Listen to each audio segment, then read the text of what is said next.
Okay, got the fender off. Working on grinding down some of those welds.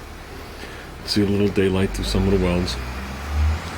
So we're going to be doing some touch-up work. I'm going to fill in all those molding holes, and I'm going to fill in an antenna hole. So that's it. Let's keep working, see what happens. Well, I think that's it for today. I went through a bunch of the welds. I think I got probably at least 99% of them. I mean, I got to be careful what I do now because I'm just warping up the panel and straightening it. You know, it's not even on the car. I filled in all the molding holes. That I put a plate underneath it. I wasn't going through that aggravation.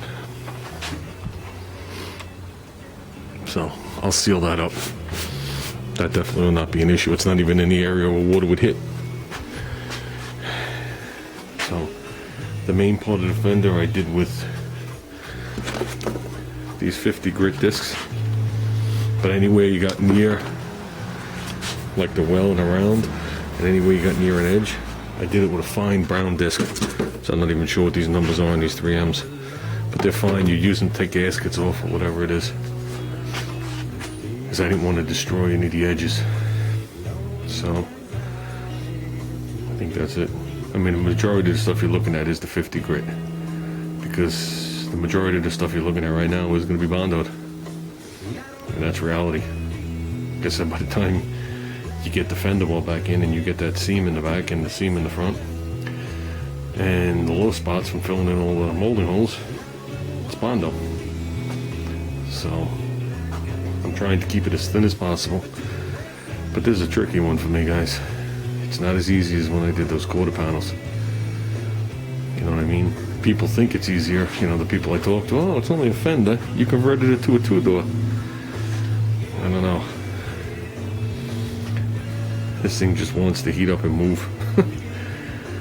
So I want to fully strip this thing down and epoxy prime it before I put it back on the car.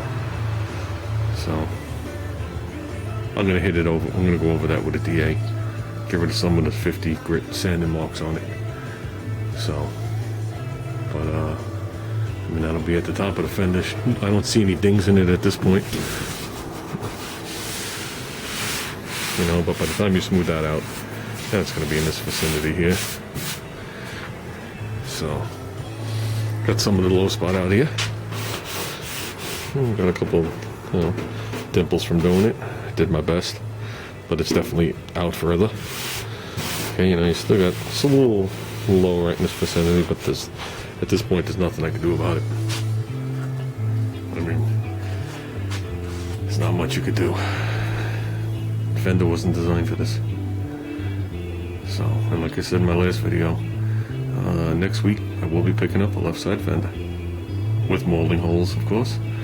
What I'm getting is a complete fender, and I'm getting a fender that was cut at this line, then like straight down, complete, which would be good for, like, you know, fixing a wheel well. The back corner looks good and stuff like that. So gave it to me for a super duper reasonable price. Same guy I got those fenders from, and that Sportabout. That's actually across the street from his house when he picked it up. So, Lodi3qtr driving. Holy shit. You know how much gray hair I got after that trip? Sorry, Mike, I had to say it. Did you ever trailer at 90 miles an hour? And weave? You could ask him. I got out, I kissed the ground. I think when we went over the Throgs Neck Bridge and we stopped briefly. Oh no, that was when I towed this wagon home. That was right, that's right. But when we picked up this wagon from my buddy in Connecticut. 2.5 hour trip, I guess it is. You know, by car. Or an hour and a half by Mike. So we went up there. Weather was beautiful. Okay? And up where Tom lives, there was a place called Corey's.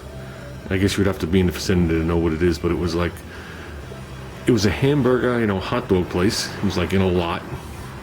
And it used to be an actual drive-up, whatever you call it, where they come up to your car. But as time went on, that part changed. They had awesome food. They had cruise nights there and car shows. And it was like, I don't know, 15 minutes heading home towards Tom's house. We load up the car. It was like a 90-degree day, like 200% humidity. From the second we got out of the car, we were drenched in sweat. So we load up the car, we're on our way. Just as we're pulling into Corey's, it unleashes. I mean, it unleashes like bucket full of water at a time, you know, type of drops. So we get up, you know, under the canopy, we get our food, we eat. Weather lets down a little bit, still rainy. And that was the first time I ever trailed on the highway where the ABS came on when we were towing. And he acted like, you know, he shrugged it off like I shouldn't have noticed the sound of the ABS and the truck being pushed by my car. And like I said, when we got over the Throgs Neck Bridge, I made the suggestion that we check the straps. I got out, I was kissing the ground. And I still had another half-hour normal time, 20-minute mic time to get home. So, yeah. So, I don't know.